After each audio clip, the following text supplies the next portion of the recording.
So, depending on your vested interest, depending on the narrative that you want to believe or sell or push to your audiences, this Colonel Mustafa story has taken so many dimensions. One has been forgotten. I don't know whether it's deliberate. Sometimes you want to believe that, this is spontaneous, but sometimes it looks too choreographed. For instance, Colonel Mustafa photo leaks. He's in a construction site, putting in his hustle and whatever, and then he says that it's because his mother is suffering from cancer. Then, of course, everyone comes down, and there are others. First of all, you start with people like who toxic blogger Robert Alai says, "Don't throw money at every problem." I don't know, Kenyans, you have a tendency of raising money for people while they wasted them. Oh, well and good, is an opinion. Everyone has a right to one.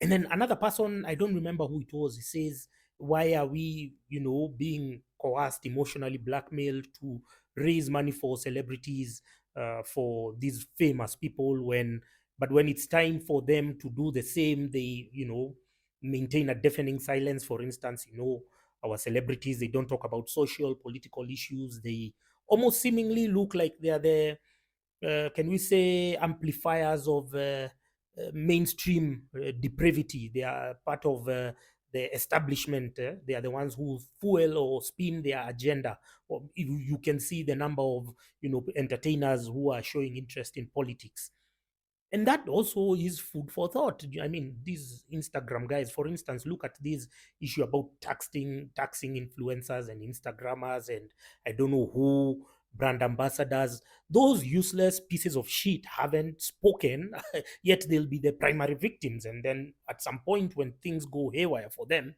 probably they'll be the ones soliciting for support from Kenyans. So these are opinions which all of us should look.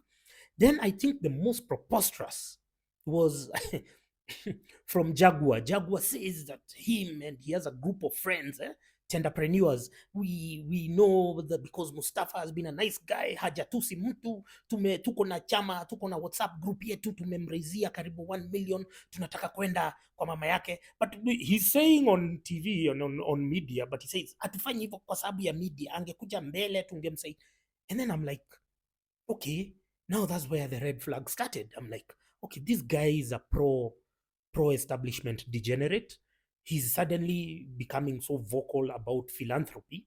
And philanthropy, I saw Warren Buffett was addressing a board, a big group, and they said, if woke culture is the is the disease, philanthropy is the virus, or something of the sort. So uh, this he's promoting and propagating his philanthropy, and I'm like, okay, here's a red flag. This guy has been in parliament when the most corruption happened under the Uhuru Kenyatta regime. For instance, 1 trillion was donated in the name of COVID to boost and revamp our health facilities, from the national to county establishments, medical facilities. None of that happened. All that money was stolen. He was in parliament.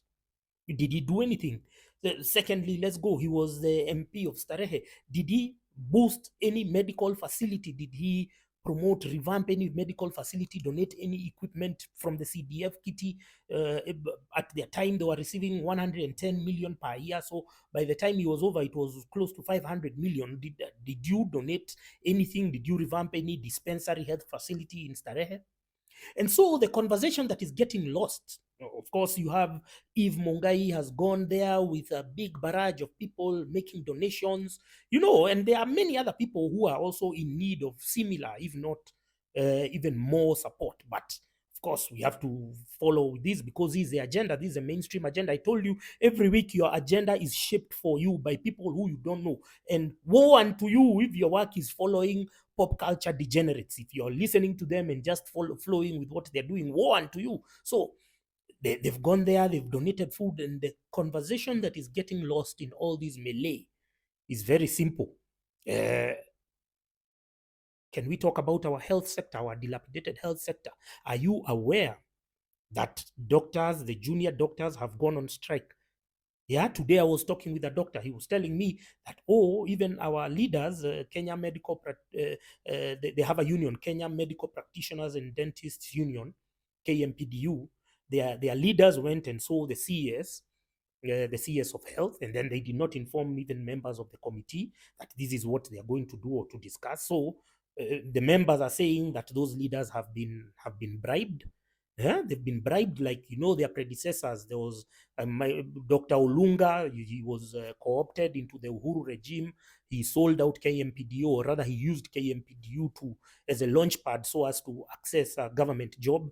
You have the others from the historical. There were others, Akina Dr. Wambui Waithaka, who sold out their fellow doctors. They sold them out to Akina Uhuru and their cause after strikes. So these ones are already doing the same, the current board of KMPDU. And so the next question you're going to ask is, from 2016, there has not been any fresh recruitment of doctors. Kenya has one of the lowest doctor to patient ratio. I don't know, is one doctor to 117 or 170 patients, something of the sort. I don't remember those stats very well. So the conversation that is disappearing here is that, why our health facilities in county, in national, why are they not being revamped? Why are they not being boosted? How many counties have embarked on any form of medical sector improvement? Have we done anything with our national installations, referral hospitals? Have doctors been paid? That's the conversation that is disappearing, because for how long will philanthropy is going to substitute national or government corruption and malfeasance?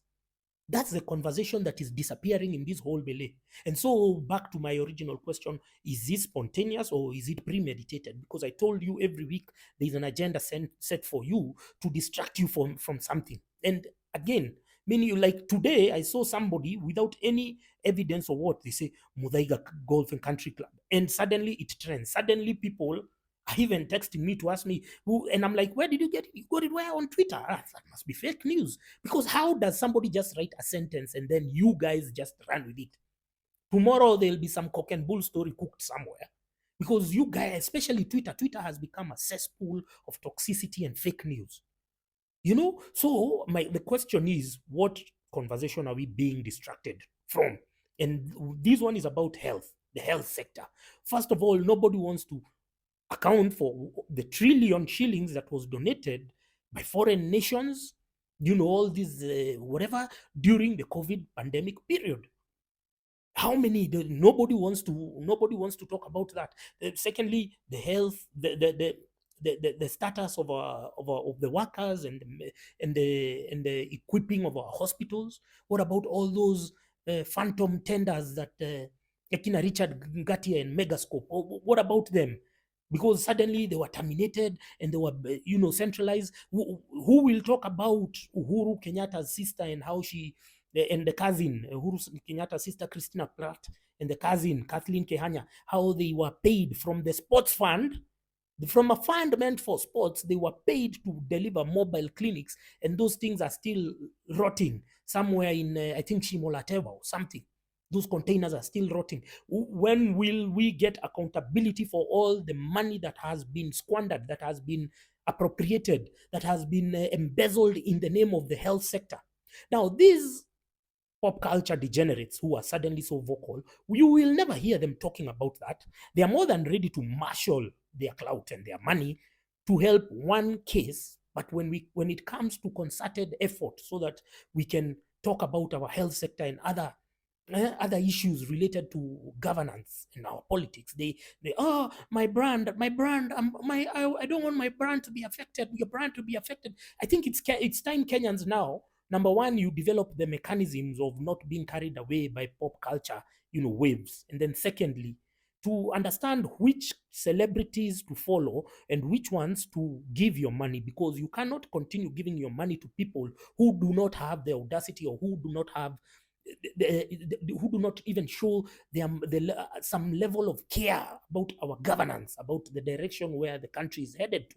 Now they are quiet. They'll be the number one casualties if this budget passes the way it is. But they are quiet because they don't want their brands to be affected. So it's time to start boycotting these celebrities who do not speak the language that you want to hear. It's time, man. You can do it, man. It's time, ni wakati.